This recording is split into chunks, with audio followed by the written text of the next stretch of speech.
ಸುಕನ್ಯಾ, ನೀನು ಇವ್ರ ಜೊತೆಲಿ ಸೇರ್ಕೊಂಡು ಸುಳ್ಳು ಹೇಳ್ತಿದೀಯಾ.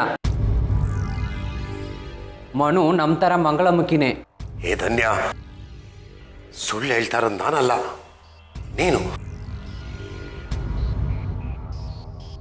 ರಾಧಕ್ಕ ಅವತ್ತು ನಿಮ್ಮ ಹತ್ರ ಏನು ಹೇಳಿದ್ಲು? ಮನೇಲಿ ಹೇಳಿ ಕರ್ಕೊಂಬರ್ತೀನಿ ಅಂತ ತಾನೇ ಹೇಳಿದ್ಲು. ಆದರೆ ಮನುನ ಇವಳು ಮನೇಲಿ ಯಾರಿಗೂ ಹೇಳ್ದೆ ಮರಳು ಮಾಡಿ ಕರ್ಕೊಂಬಂದಿದ್ದಾಳೆ. ನಿಮ್ಮ ಹತ್ರ ಸುಳ್ಳು ಹೇಳ್ತಾ ಇದ್ದಾಳೆ.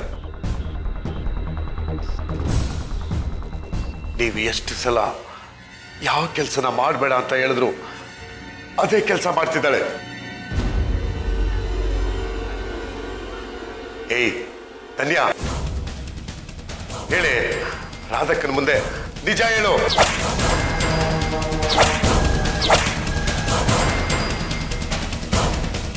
ಅದು ಅದು ಧನ್ಯ, ಬಾಯಿ.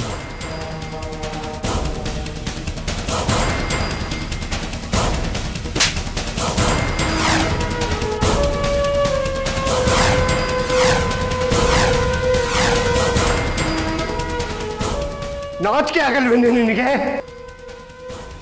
ಎಷ್ಟು ಸಲ ನಿನಗೆ ಹೇಳೋದು, ನಾವು ಮಕ್ಕಳು ಕಳ್ರಲ್ಲ, ನಾವು ದಂಧೆ ನಡೆಸ್ತಾ ಇಲ್ಲ ಅಂತ. ಈಗ ಅರ್ಥ ಆಗಿಲ್ಲ ಅಲ್ಲ?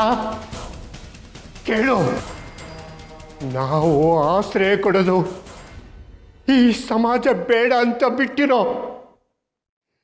ನಮ್ಮಂಥ ಮಕ್ಕಳಿಗೆ.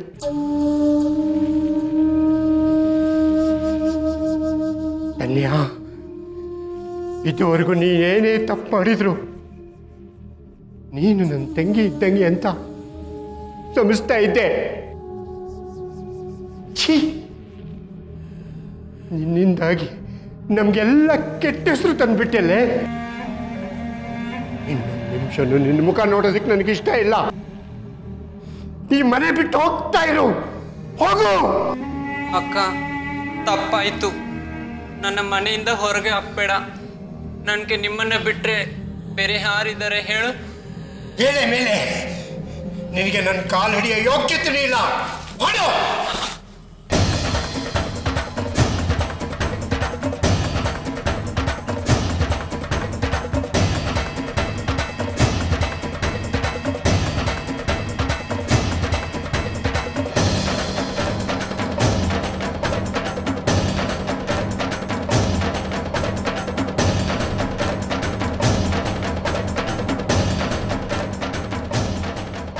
ನಮ್ಮನ್ನು ಕ್ಷಮಿಸ್ಬಿಡ ನಮ್ಮವ್ವ. ನಮ್ಗಳ ಕಡೆಯಿಂದ ದೊಡ್ಡ ತಪ್ಪಾಗ್ಬಿಟ್ಟಿದೆ. ಒಬ್ಬಳು ದುರಾಸೆಗೆ ನಿನ್ನ ಮಗಳ ಜೀವನ ಬಲಿಯಾಗೋದು ಬೇಡ.